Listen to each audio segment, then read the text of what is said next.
Hello everyone, welcome to lecture 4 of Reshaping India's Political Map.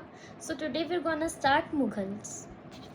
तो अब जो दिल्ली सल्तनत थी वो तो वीक हो गई, तो एक बाबर जो कि एक टर्किक मंगोल रूलर है और मिलिट्री स्ट्रैटेजिस्ट हैं, जिनको समरकंड से, जो कि मॉडर्न डे उज़्बेकिस्तान में है, उधर से बाहर निकाल दिया गया था।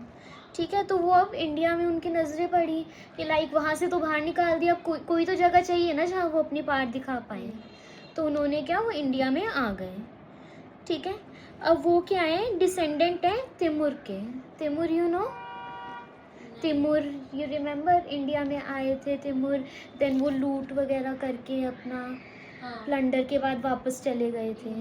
तो वो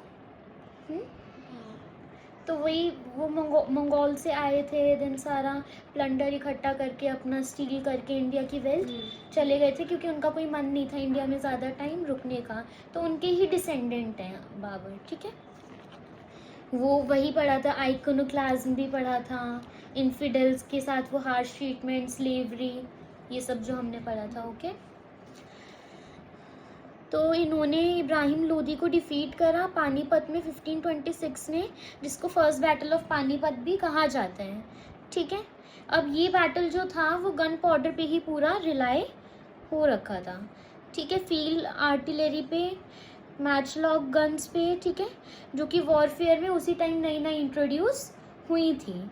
अब जो वो डिफीट हुई इब्राहिम लोदी की, उससे फाइनली दिल्ली सल्तनत ख़त्म हो गई और क्या फाउंड हुई, फाउंडेशन किसकी सेटअप हुई, मुग़ल एम्पायर की। ठीक है, तो अब बाबर ने थ्रोन दिल्ली का कैप्चर कर लिया, he was the new king of Delhi.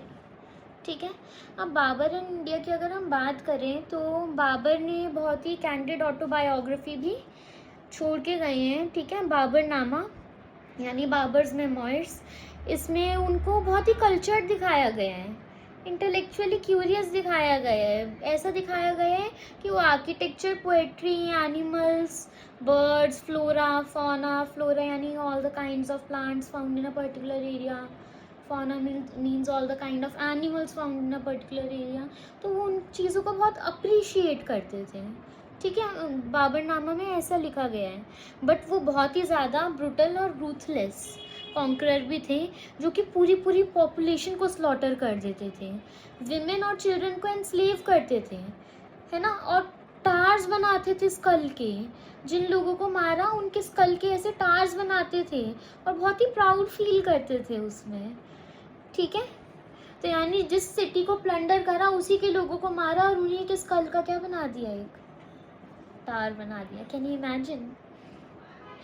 उसके बाद बाबर बहुत ही नॉस्टैल्जिक थे सेंट्रल एशिया के बारे में भी, और उन्हें इंडिया एक ऐसी कंट्री लगी, ठीक है, जो उनको बहुत चार्मफुल लगी, है ना, कि बहुत ही चार्मिंग कंट्री है इंडिया तो ठीक है। उसी टाइम उन्होंने ये भी कहा कि हिंदुस्तान एक बहुत ही लार्ज कंट्री है और इसमें बहुत सारे मासेस हैं गोल्ड और सिल्वर के। रेनी सीजन के टाइम तक एयर काफ़ी फाइन हो जाती है, ठीक है, और काफ़ी ज़्यादा इधर आर्टिसंस भी हैं, हर तरीके के वर्कमैन हैं इंडिया में। ठीक है, तो इसी वजह से इंडिया की वेल्थ को देखते हुए उन्होंने सोचा कि सेंट्रल एशिया में वापस जाने की जगह, जहाँ की उनको बहुत याद आ रही थी, फिर भी वापस जाने की जगह उन्होंने इंडिया में ही अपना सेटअप कर लिया। ठीक है, तो क्या पता चलता है आपको बाबर के बारे में इससे कि वो किस टाइप के पर्सन थे, बहुत क्रूअल थे। ठीक है, कोई अगर पोएट्री में या आर्किटेक्चर में इंटरेस्टेड है, इसका मतलब वो अच्छा पर्सन तो नहीं हो जाएगा ना, जो उनके काम है बहुत ही रूथलेस और क्रूएल है। ठीक है, इसके बाद बाबर की डेथ 1530 में हो गई और उनके सन हुमायूं ने बहुत ही स्ट्रगल करा, वो इस एम्पायर को होल्ड नहीं कर पा रहे थे एक साथ। ठीक है, अब इसका एडवांटेज लेते हुए शेर शाह सूरी, जो कि एक पावरफुल अफगान लीडर हैं, उन्होंने सूर एम्पायर बनाई नॉर्थ इंडिया में और बहुत रिफॉर्म्स करे। एम्पायर शॉर्ट लिव थी क्योंकि हुमायूं हार गए थे और उन्होंने रिकॉन्कर अपने लॉस्ट ग्राउंड को कर लिया। ठीक है, ये होने से पहले हीमू, जिन्हें हेमू भी कहते हैं, वो एक स्किल्ड मिलिट्री कमांडर और चीफ मिनिस्टर यानी वज़ीर थे सूरी रूलर्स में। उन्होंने दिल्ली को कैप्चर कर लिया था। ठीक है, और रूल करा था under royal name of Hemchandra Vikramaditya, ठीक है। उन्होंने काफ़ी मिलिट्री सक्सेसेस करी, बट बैटल फील्ड में सेकंड बैटल ऑफ पानीपत में वो इंजर हो गए जब बाबर के ग्रैंडसन अकबर ने उन्हें कन्फ्रंट करा, ठीक है। हीमू को कैप्चर कर लिया गया, अकबर के पास लाया गया और उन्हें बीहेड कर दिया गया। फाइनली अकबर ने दिल्ली को मुगल्स के लिए रिक्लेम कर लिया। तो ये तो हो गई हमारी Mughal history, basic Mughal history. इसके बाद हम पढ़ेंगे अकबर एंड देन हम पढ़ेंगे नेक्स्ट लेक्चर में औरंगजेब, ओके। और उसी के साथ हमारे मुग़ल्स मेनली ख़त्म हो जाएंगे। So now we are gonna cover Akbar. Akbar के फादर की एक्सीडेंटल डेथ की वजह से 13 की एज पर अकबर को एम्परर बना दिया गया था, ठीक है। तो अब वो क्या चाहता था, पूरे इंडियन सब कॉन्टिनेंट को मुग़ल कंट्रोल के अंदर लाना। जो अकबर का पूरा टाइम पीरियड था वो ब्रुटैलिटी से और टॉलरेंस से भरा हुआ था, ठीक है। यानी वो लोगों के टूवर्ड्स बहुत ही ज़्यादा हार्श और ब्रूटल था, ठीक है। और वो ये अपनी ब्रुटैलिटी क्यों करता था, due to his ambition and strategies to conquer everyone and everything. अब अर्ली कॉन्केस्ट में जो काफ़ी सारे उसके प्रीडिसेसर्स थे, ठीक है, उनके एग्जाम्पल्स को देखते हुए उसने किसी को भी मर्सी शो नहीं करी चित्तौड़ फोर्ट पे, जो कि चित्तौड़गढ़ फोर्ट है राजस्थान में, ठीक है।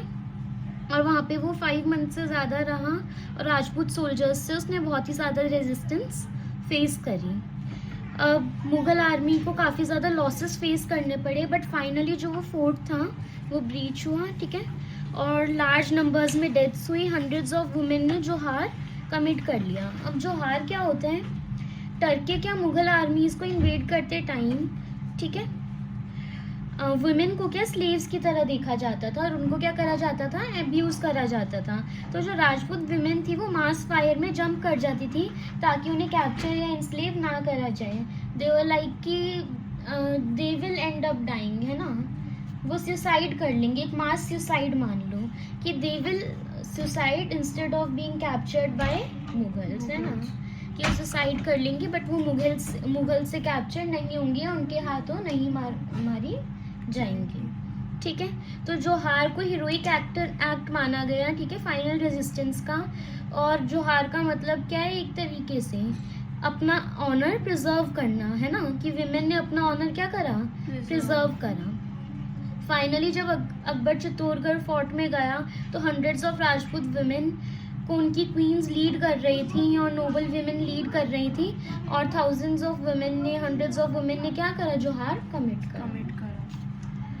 तब अकबर ने सम 30,000 सिविलियंस का मिसाकर को ऑर्डर करा था और जो भी सर्वाइविंग वुमेन एंड चिल्ड्रन थी उनको एनस्लेव कर लिया गया था। उस टाइम पे अकबर 25 ईयर्स का था और उसने एक मैसेज ऑफ विक्ट्री भेजा जिसमें क्या लिखा गया था, we have succeeded in occupying number of forts and towns belonging to infidels, ठीक है, कि हमें सक्सेस मिली है, हमने बहुत सारे फोर्ट्स और टाउन्स जो इन्फिडल्स से बिलोंग करते हैं उनको ऑक्यूपाई कर लिया है and have established Islam there, और वहाँ पे हमने इस्लाम को इस्टेब्लिश कर दिया है।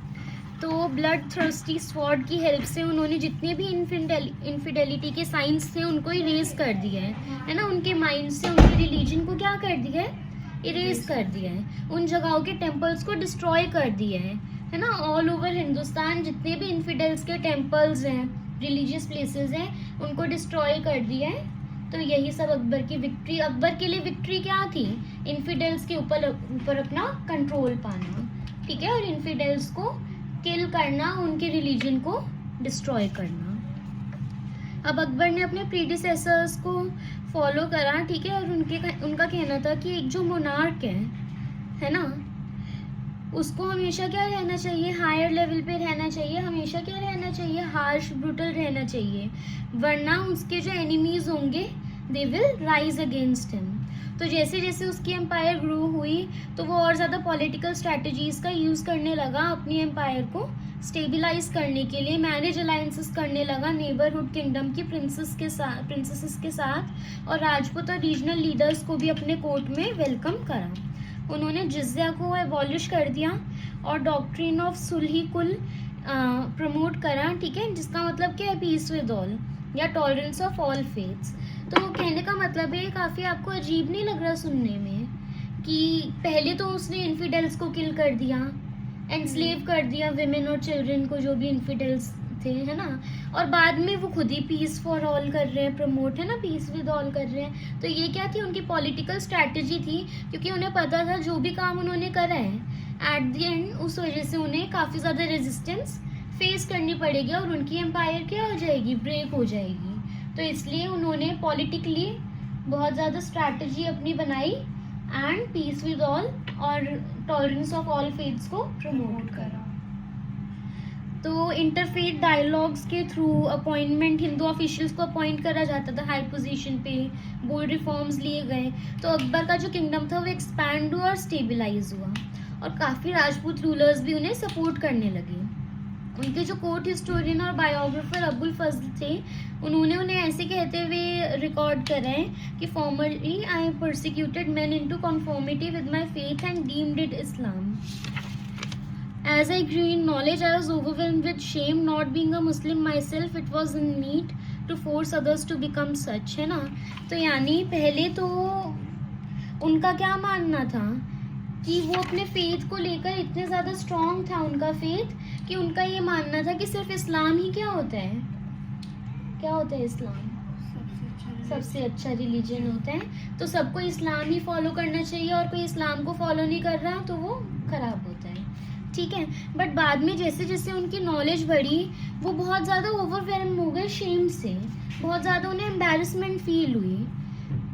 अब उनका ये नहीं था कि ये एम्बैरसमेंट नहीं थी कि वो मुस्लिम है, बल्कि एम्बैरेंस इस बात से थे कि अगर मैं मुस्लिम हूँ तो मैं किसी और को कैसे फोर्स कर सकता हूँ मुस्लिम बनने के लिए, इस्लाम में कन्वर्ट होने के लिए, ठीक है। तो ये इनअप्रोप्रिएट है किसी को भी फोर्स करना। तो जो भी कन्वर्टेड पीपल है उनसे कैसे मैंने कंपेल करके उनको एक कंपेल करा, है ना, ज़बरदस्ती उनसे कन्वर्जन करवाई। तो मैं कैसे एक्सपेक्ट कर सकता हूँ कि वो मेरे साथ कांस्टेंट रहें, वो मेरे साथ स्टेबल रहें। जिन लोगों के साथ मैंने ज़ोर ज़बरदस्ती करी उनका फेथ जिनसे छीन लिया मैंने, तो नहीं कर सकते ना एक्सपेक्ट।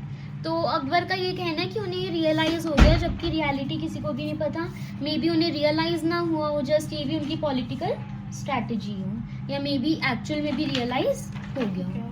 तो उनका जो रेन था वो ऑलमोस्ट 50 ईयर्स तक लास्ट करा, ठीक है, 1556 टू उनकी डेथ तक 1605 में, ठीक है। मिडल पीरियड फिर भी पीसफुल था और जो फाइनल 15 ईयर्स थे उनमें काफ़ी मिलिट्री कैंपेन्स हुए कश्मीर में, सिंध में, डेक्कन में और अफ़गानिस्तान में। अब अकबर जो थे वो काफ़ी इलिटरेट थे, पर उसके बाद भी वो काफ़ी ज़्यादा कीन थे, काफ़ी क्यूरियस थे पर्शियन, इंडियन टेक्स्ट, इन सबको एक्सप्लोर करने के लिए। और वो क्लासिकल इंडियन थॉट्स में भी काफ़ी इंटरेस्ट दिखाते थे। अपने कोर्ट में वो स्कॉलर्स को भी इनवाइट करते थे और वो नॉलेज गेन करना चाहते थे।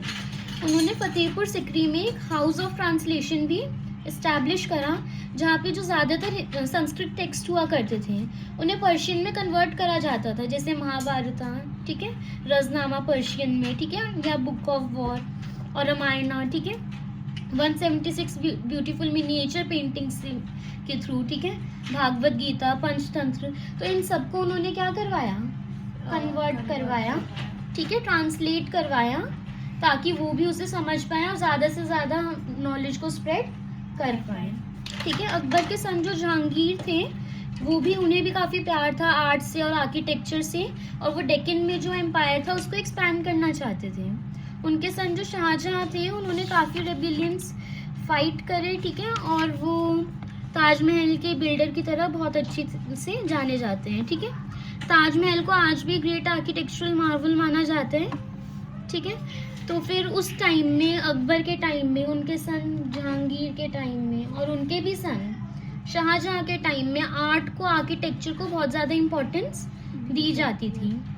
हुमायूं टॉम, रेड फोर्ट, ठीक है, और जो बाकी के भी क्लासिकल आर्ट्स और म्यूज़िक हैं उस पीरियड में काफ़ी ग्रो हुए, ठीक है। कैलीग्राफी, मिनिएचर पेंटिंग, ये भी काफ़ी ज़्यादा ग्रो हुई थी। जैसे कि हमें इस इमेज में एक मिनिएचर पेंटिंग दिख रही है कि रामायण की, देखो कि जो राम जी हैं, ठीक है, वो दिखा रखा है कि डियर को क्या कर रहे हैं, किल कर रहे हैं ना, कैप्चर कर रहे हैं, हंट कर रहे हैं, तो ये भी एक मिनिएचर पेंटिंग के थ्रू शो करा गया है। तो ओवरऑल देखा जाए तो अकबर का जो टाइम पीरियड था वो बहुत ब्रूटैलिटी का था। अकबर बहुत ब्रूटल थे, उन्होंने बहुत इन्फिडल्स को किल करा, विमेन को इंस्लेव करा, चिल्ड्रन को इंस्लेव करा, जिस वजह से उन्होंने जो हार भी कमिट करा काफ़ी राजपूत एंड वुमेन ने, ठीक है, led by their queens. But at the end Akbar को रियलाइज़ हो गया कि दिस वाज ऑल रॉन्ग, और उन्होंने आर्ट आर्किटेक्चर को प्रमोट करा और पीस भी मेंटेन करी सबके साथ। लाइक हिम उनके जो सन थे और ग्रैंडसन थे वो भी आर्ट एंड आर्किटेक्चर लवर थे, तो उन्होंने भी बहुत ज़्यादा फ्लोरिश करा, ठीक है, आर्ट को। अंडरस्टूड? रीड कर लो एक बार। So next we gonna cover Aurangzeb. तो सल्तनत पीरियड में काफ़ी ज़्यादा वॉयलेंट सक्सेशंस हुए थे। तो शाहजहाँ के सक्सेशन के टाइम पे भी यही चीज़ रिपीट हुई थी, हु फेल इल इन 1657। तो शाहजहाँ चाहते थे कि थ्रोन किसको मिले, दारा शिकोह को मिले, उनके एल्डेस्ट सन। बट जो दारा का यंगर ब्रदर औरंगज़ेब था, काफ़ी सारे बैटल्स में औरंगज़ेब ने उन्हें डिफीट कर दिया था, इवेंचुअली क्या कर दिया, एग्जीक्यूट कर दिया, और उसका सीवियर हेड अपने फादर को प्रेजेंट करा। अब नेक्स्ट क्या है, औरंगज़ेब ने अपने बाकी के 2 ब्रदर्स को भी रिमूव कर दिया, एक को अरेस्ट करवा दिया, एक को एग्जीक्यूट करा दिया, है ना, एक को अरेस्ट और एग्जीक्यूट करा दिया, और दूसरे को ही ड्रोव हिम इनटू एग्जाइल, ठीक है। अब फर्दर चैलेंज जो भी उसके रूल के टुवर्ड्स था, उसे प्रिवेंट करने के लिए औरंगज़ेब ने अपने फादर शाहजहाँ को ही आगरा फोर्ट में इम्प्रिजन करवा दिया, जहाँ पे अपनी डेथ तक वो रहे। औरंगज़ेब ने अपने आप को एज एन एम्परर 1658 में क्राउन करा और अपने आप को आलमगीर नाम दिया। आलमगीर मतलब कॉन्करर ऑफ द वर्ल्ड, और ऑलमोस्ट 49 ईयर्स तक रूल करा। तो दिल्ली सुल्तान का एवरेज रेन 9 ईयर्स था, बट ये फिगर मुगल एम्परर्स के टाइम में क्या हो गई, 27 ईयर्स हो गई, ठीक है, औरंगज़ेब के लिए। और अगर हम सारे मुगल रूलर्स को अगर हम एग्जामिन करें तो 16 ईयर्स हो गई, है ना, up to the end of empire, जो कि किसमें हुई, 19 सेंचुरीज में। तो औरंगज़ेब काफ़ी मिलिट्री मैटर्स में स्किल्ड थे, उन्होंने काफ़ी कैंपेन्स करे, साउथ के पार्ट्स को भी कॉन्कर करा। उनके टाइम में जो मुगल एम्पायर थी उसकी सबसे ज़्यादा एक्सपेंशन हुई। अब उन्हें काफ़ी रेबिलियंस भी फेस करने पड़े, बट स्टिल एक्सपेंशन भी क्या हुई है, उनकी सबसे ज़्यादा हुई है।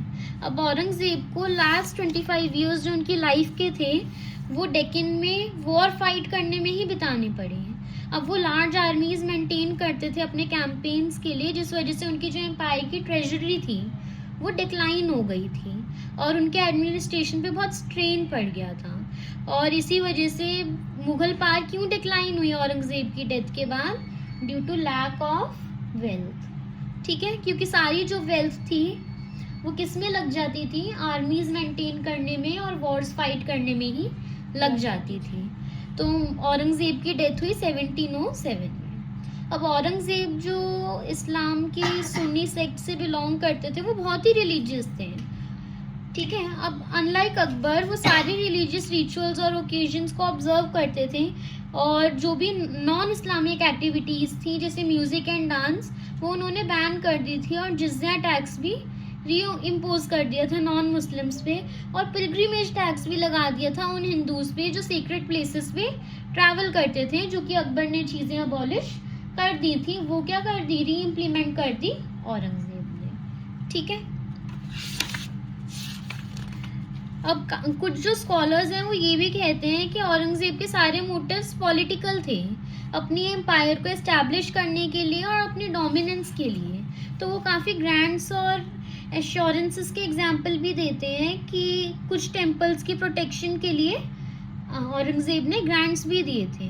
अब पॉलिटिक्स तो एक बहुत बड़ा पार्ट थी ही उसके डिसीजन में, पर उनके जो खुद के फरमान थे, उनके पर्सनल रिलीजियस मोटिव था, वो 1669 से क्लियर था, क्योंकि उसने सारे गवर्नर्स, जितने भी प्रोविंसेस के गवर्नर्स थे, उन्हें क्या ऑर्डर दिया कि जो भी स्कूल्स और टेम्पल्स हैं इन्फिडेल्स के, उनको क्या कर दिया जाए, डिमोलिश कर दिया जाए, ठीक है, और उनकी टीचिंग्स और रिलीजियस प्रैक्टिसेस को बंद कर दिया जाए।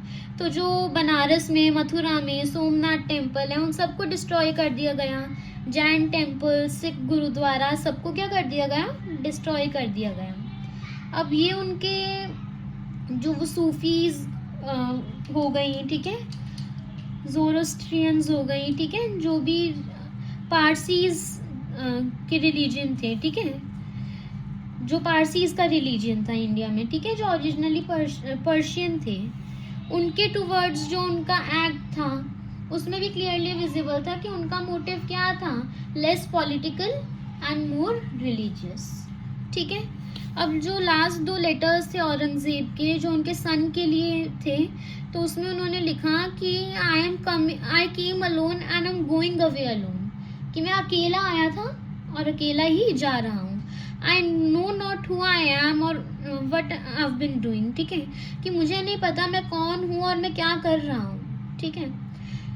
मैंने कंट्री के लिए बहुत अच्छी चीज़ें नहीं कर रही और लोगों के लिए, और फ्यूचर की तो कोई होप बची ही नहीं है। मैं अपनी लाइफ में हेल्पलेस था और हेल्पलेस ही डिपार्ट कर रहा हूँ। तो इससे आपको औरंगजेब के बारे में क्या पता चल रहा है?